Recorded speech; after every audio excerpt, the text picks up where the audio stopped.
Hello friends, welcome back to my YouTube channel Heena Bansal chemistry classes.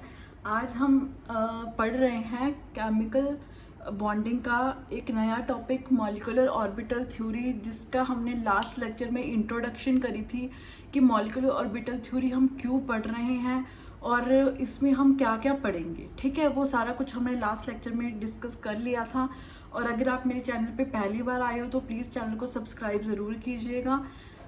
ठीक है जी। और अगर मेरे आपने लास्ट लेक्चर्स नहीं देखे molecular orbital theory, BBT theory और भी बहुत सारे लेक्चर्स हैं केमिकल बॉन्डिंग के, तो आपको इसका लिंक डिस्क्रिप्शन में मिल जाएगा। और अगर आपको डिस्क्रिप्शन में नहीं पता चल रहा तो आप मेरे चैनल पे जाके प्लेलिस्ट देखिए, केमिकल बॉन्डिंग के नाम से आपको प्लेलिस्ट मिल जाएगी, तो वहाँ पे आपको सारे के सारे लेक्चर्स मिल जाएंगे। ठीक है जी। सो आज के लेक्चर्स में हम पढ़ेंगे postulates of molecular orbital theory. ठीक है, इससे पहले सबसे इम्पॉर्टेंट पॉइंट पढ़ रहे हैं जो कि बहुत ही इम्पॉर्टेंट है।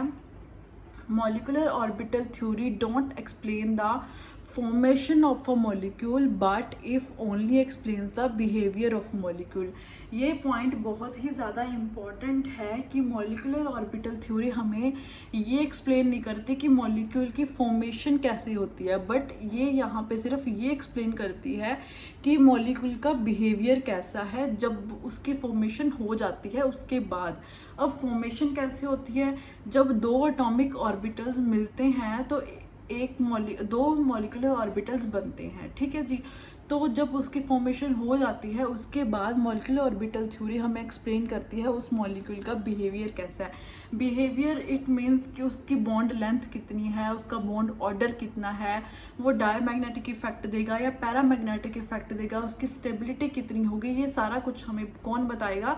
मॉलिक्यूलर ऑर्बिटल थ्योरी बताएगी। बट ये explain formation of a molecule नहीं करती, ये सिर्फ उसका बिहेवियर एक्सप्लेन करती है। ठीक है, ये बात आप ध्यान रखना। कई बार टीचर ये पूछ लेता है कि मॉलिक्यूलर ऑर्बिटल थ्योरी क्या बताती है, तो मॉलिक्यूलर ऑर्बिटल थ्योरी सिर्फ हमें एक्सप्लेन करती है बिहेवियर ऑफ अ मॉलिक्यूल, ये हमें formation of a molecule explain नहीं करती। ठीक है। सो अब हम स्टार्ट करते हैं इसके पोस्टुलेट। सो सबसे पहला इसका पोस्टुलेट क्या है?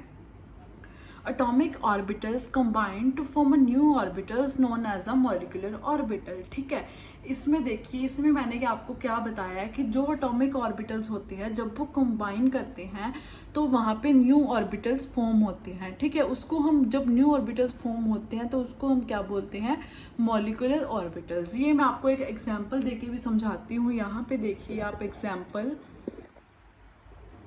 ये देखिए यहाँ पे एग्जाम्पल क्या है, ये AO का मतलब है एटॉमिक ऑर्बिटल। ठीक है, इसकी जो कॉन्फ़िगरेशन हम लेके चलते हैं वो 1s लेके चलते हैं क्योंकि ये हाइड्रोजन है। ठीक है, हाइड्रोजन की कॉन्फ़िगरेशन क्या होती है? 1s1, क्योंकि इसकी जो एटॉमिक नंबर है वो भी क्या होता है? 1 होता है। ठीक है, तो देखिए यहाँ पे हमने दो हाइड्रोजन के मॉलिक्यूल ऑर्बिटल्स लिए हैं, सॉरी, तो एक ये ऑर्बिटल, ये ऑर्बिटल, जब ये दोनों ऑर्बिटल्स जो ज्वाइन कर जाएंगे तो क्या बनेगा? Molecular orbital. दो मॉलिक्यूलर ऑर्बिटल बनेंगे। यहाँ पे मैंने क्या शो करा है?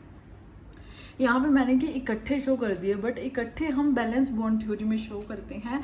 इसको हम यहाँ पे एक ओ, यहाँ पे एक मतलब ऑर्बिटल, यहाँ पे तो दो मॉलिक्यूल्स बनते हैं। ठीक है, एक का नाम होता है बॉन्डिंग और एक का नाम होता है एंटी बॉन्डिंग, वो हम आगे जाके पढ़ेंगे।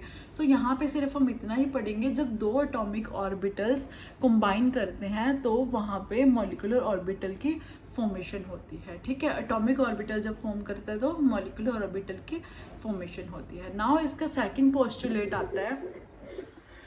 इसका सेकंड पोस्टुलेट देखिए, नंबर ऑफ, वेट, अब देखिए, number of molecular orbital formed are equal to number of atomic orbitals overlapped। अब इसमें यहाँ पे सेकंड पोस्टुलेट बहुत ही इंपॉर्टेंट है। इसमें इसने क्या बोला है कि जितने नंबर ऑफ मॉलिक्यूलर ऑर्बिटल बनेंगे उतने ही नंबर ऑफ एटॉमिक ऑर्बिटल्स होंगे। ठीक है, ये नहीं है कि अगर एटॉमिक नंबर एक है, एटॉमिक ऑर्बिटल एक है तो एक नहीं 2 मॉलिक्यूलर ऑर्बिटल बन जाएंगे, नहीं, जितने मॉलिक्यूलर ऑर्बिटल बनेंगे उतने ही एटॉमिक ऑर्बिटल्स होंगे। यहाँ पे देखिए 2 एटॉमिक ऑर्बिटल्स हैं तो यहाँ पे 2 ही मॉलिक्यूलर ऑर्बिटल बनेंगे। ठीक है जी, तो ये था इसका सेकंड पोस्टुलेट। नाउ हम पढ़ते हैं इसका थर्ड पोस्टुलेट। इसका थर्ड पोस्टुलेट हमें क्या बताता है? Only those orbitals are combined together to form molecular orbitals which have comparable energy. इसका मतलब क्या है? इसका मतलब ये है कि जब 2 एटॉमिक ऑर्बिटल्स कंबाइन करेंगे तो जो मॉलिक्यूलर ऑर्बिटल बनेगा, ठीक है, उसकी जो एनर्जी है वो कंपेरेबल होनी चाहिए, मतलब सेम एनर्जी होनी चाहिए। ये नहीं है कि एक एटॉमिक ऑर्बिटल की एनर्जी ज़्यादा है और एक की कम है तो वो मॉलिक्यूलर ऑर्बिटल बन जाएगा, नहीं, ऐसा नहीं है। सिर्फ वही एटॉमिक ऑर्बिटल्स कंबाइन करेंगे जिनकी मॉलिक्यूलर ऑर्बिटल की एनर्जी जो आएगी वो कंपेरेबल होएगी। ठीक है, अब यहाँ पे मान लीजिए यहाँ पे मैंने 1s लिया, यहाँ पे 1s लिया, जब दोनों को कंबाइन करा तो यहाँ पे 2 मॉलिक्यूलर ऑर्बिटल बन गए जो कि दोनों के दोनों सेम एनर्जी के होंगे। ठीक है जी, अब यहाँ पे देखिए 1s और 2s, ये दोनों में एनर्जी का क्या है? डिफरेंस है, मतलब यहाँ पे इनका कोई कंपेयर नहीं है। ठीक है, वही तो ये क्या करेंगे? ये कंबाइन ही नहीं करेंगे। ठीक है जी, क्योंकि यहाँ पे एक की 1s कॉन्फ़िगरेशन है और एक की 2s कॉन्फ़िगरेशन है, तो ये कंबाइन ही नहीं करेंगे। सिर्फ वही एटॉमिक ऑर्बिटल्स कंबाइन करेंगे जब वो कंपेरेबल एनर्जी के हों और मॉलिक्यूलर ऑर्बिटल्स कंपेरेबल एनर्जी का ही बनेगा। ठीक है जी, ये आ गया इसका थर्ड पोस्टुलेट। नाउ हम पढ़ते हैं इसका फोर्थ पोस्टुलेट। यहाँ पे फोर्थ पोस्टुलेट पढ़ने से पहले इसके एक और एग्जाम्पल देखते हैं हम। थर्ड इसकी एग्जाम्पल ये देखो, यहाँ पे एटॉमिक ऑर्बिटल है 1s, यहाँ पे एटॉमिक ऑर्बिटल है 2p। अब यहाँ पे जो है एनर्जी का गैप बहुत ही कम है। ठीक है, because of less energy gap it is overlapping. इसमें जो ओवरलैपिंग है वो पॉसिबल हो जाएगी, मतलब यहाँ पे 2 एटॉमिक ऑर्बिटल हैं और यहाँ पे 2 मॉलिक्यूलर ऑर्बिटल बन जाएंगे। क्यों बन जाएंगे? क्योंकि इसमें जो एनर्जी गैप है वो बहुत ही ज़्यादा कम है। बट पीछे हमने जो एग्जाम्पल ली थी 1s और 2s की, उसमें जो एनर्जी गैप था वो बहुत ही ज़्यादा था, इसलिए उसमें ओवरलैपिंग नहीं होएगी। ठीक है, नाउ हम फोर्थ पॉइंट पढ़ रहे हैं। फोर्थ पोस्टुलेट क्या बोलता है? फोर्थ पोस्टुलेट हमें बोलता है कि जब 2 एटॉमिक ऑर्बिटल्स ओवरलैप करेंगे तो 2 मॉलिक्यूलर ऑर्बिटल बनेंगे।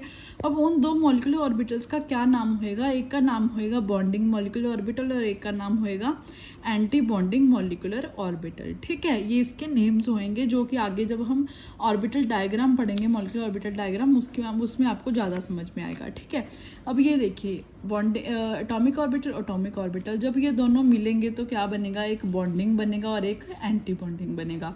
और एक बात यहाँ पे क्या ध्यान रखने वाली है, इसमें ये ध्यान रखने वाला है कि जो बॉन्डिंग मॉलिक्यूलर ऑर्बिटल बनेगा वो हमेशा लोअर लेवल पे आएगा। क्यों? क्योंकि इसकी जो एनर्जी है वो हमेशा कम रहेगी, लो रहेगी और ये ज़्यादा स्टेबल रहेगा। ठीक है, इसमें क्या है, ये हमेशा ऊपर आएगा एंटी बॉन्डिंग मॉलिक्यूलर ऑर्बिटल। क्यों ऊपर आएगा? क्योंकि ये इसकी हाई एनर्जी होएगी और ये कम स्टेबल होएगा। ठीक है, इसलिए ये ऊपर आएगा। नाउ फिफ्थ पोस्टुलेट है BMO, मतलब bonding atomic orbital, bonding molecular orbital has lower energy than anti bonding molecular orbital. वही मैंने आपको बता ही दिया था कि बॉन्डिंग ऑर्बिटल जो है वो लोअर एनर्जी है than anti bonding molecular orbital. ठीक है, सिक्स्थ आता है axial overlapping form sigma bond and parallel overlapping form pi bond. ये हमने बैलेंस बॉन्ड थ्योरी में भी पढ़ा था कि जब एक्सियल ओवरलैपिंग होएगी तो हमेशा सिग्मा बॉन्ड की फॉर्मेशन होएगी और जब यहाँ पे पैरेलल ओवरलैपिंग होएगी तो यहाँ पे पाई बॉन्ड की फॉर्मेशन होएगी। अगर आपने वो लेक्चर नहीं देखा तो प्लीज़ आप वो देखिए, बैलेंस बॉन्ड थ्योरी अच्छे से पढ़िए, उसका लिंक भी आपको डिस्क्रिप्शन में मिल जाएगा। ठीक है, नाउ सेवंथ पोस्टुलेट आता है कि जो बॉन्डिंग मॉलिक्यूलर ऑर्बिटल होते हैं उसको हम रिप्रेजेंट कैसे करेंगे? सिग्मा और पाई। और जो एंटी बॉन्डिंग मॉलिक्यूलर ऑर्बिटल्स होते हैं उसको हम कैसे डिनोट करेंगे? Sigma star, pi star.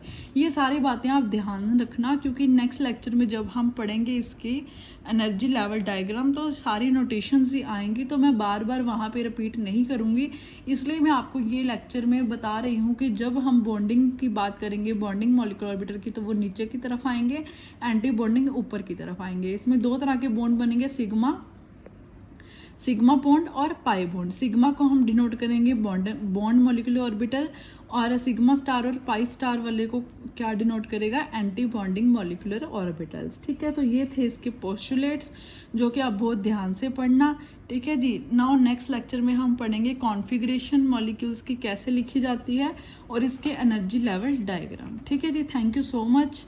Next lecture के लिए रेडी रहना। अगर आप चैनल पे पहली बार आए हो तो सब्सक्राइब ज़रूर कीजिएगा।